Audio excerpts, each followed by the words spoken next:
And joining me now to discuss the impact of tariffs on the auto sector is Oshawa Mayor Dan Carter. Mayor Carter, thanks so much for joining us. What are you hearing from your workers, people in the auto sector today? Well, first and foremost, thank you very much for the opportunity to join you this afternoon. Believe it or not, I'm hearing optimism. We don't know all the details in regards to yesterday's announcements, but what I'm hearing on the industry, and I'm trying to make sure that we gather as much information as possible. I can only speak about here in Oshawa, but I feel optimistic about where we sit at this particular moment in regards to our plan and the 3,000 plus individuals that are on our line. That we are in a unique position because of the diversity of our line, because of the reason that we have two different brands that can come off the same line. I think it makes us in a very unique position. But I'm glad to hear the Prime Minister and the Premier speaking in regards to the impact on the auto industry. It plays an important part in Ontario, but also an important part across Canada. And we have faced this before in the great city of Oshawa in 2018 when Trump 45 made a decision in regards to trying to bring the automobile industry back into the United States. And we know how intertwined it is. And to unwind that and try and continue to move forward is going to be almost impossible. I think Mayor Drew in Windsor really brought up some great points yesterday about really looking at the shift of the automobile industry, trying to get it back to the United States is unrealistic. It is so intertwined. It's an ecosystem itself, and both countries depend upon itself. So we're staying optimistic. We've got a great line here, and we believe that the future will be strong. Tell me more about that optimism that people in your city are feeling. Well, you know what it is that we have faced so many different challenges over a period of time. I just spoke about 2018, but prior to that, both Unifor and General Motors have had a long history and they've had challenges throughout, but they've found a pathway forward. They've found solutions. So our community is very resilient, but it also has faced these challenges before. And I think what happens is that spirit really lives within the people that have dedicated themselves in regards to this particular industry.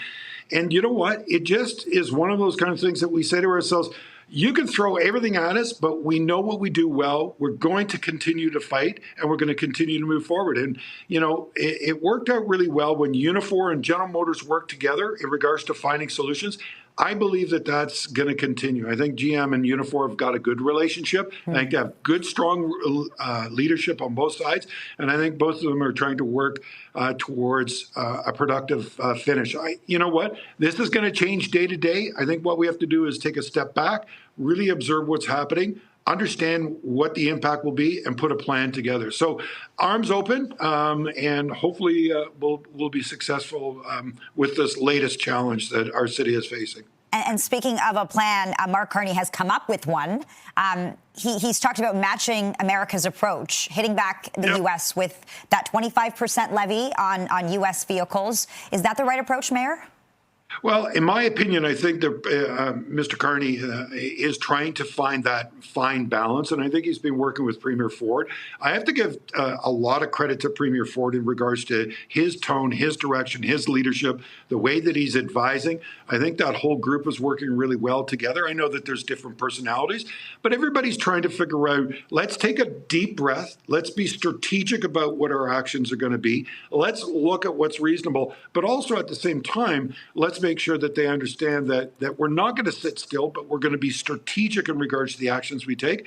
And I think Mr. Carney demonstrated that today. Measured approach, but also at the same time, let's make sure the lines of communication. We've got to make sure that the lines of communication between Canada and the United States keep on going. We got to keep the communications going. Does that mean the Kuzma deal has to be reformulated? When is that going to happen? Let's get to it. So.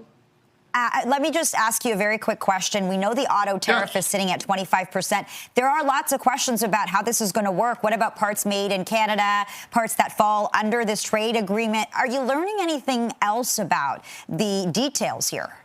You know, it's a great question because we're all trying to figure this out, because it seems like we're going to do this, but nobody really understands what they're doing. So we understand the amount of U.S. content that goes into the product that we produce here in Oshawa. Is it only on the content that's not specifically American made and it's only Canadian? Is that where the tariffs are coming in? We're still looking for clarification. I don't have the answer to that. I'm sorry. I wish I did, but it keeps on changing hour to hour. And that's part of the frustration. We cannot run businesses on unpredictability. We need predictability, clear, concise information so that we can actually be able to address it. If the Americans government has concerns, let's address them. But let's be clear about what their concerns are and let's work through it. Yeah, you can't come up with a plan if you don't know what you're dealing with. So true. I hear your frustrations. Oshawa Mayor Dan Carter, thanks so much for your perspective. Appreciate this.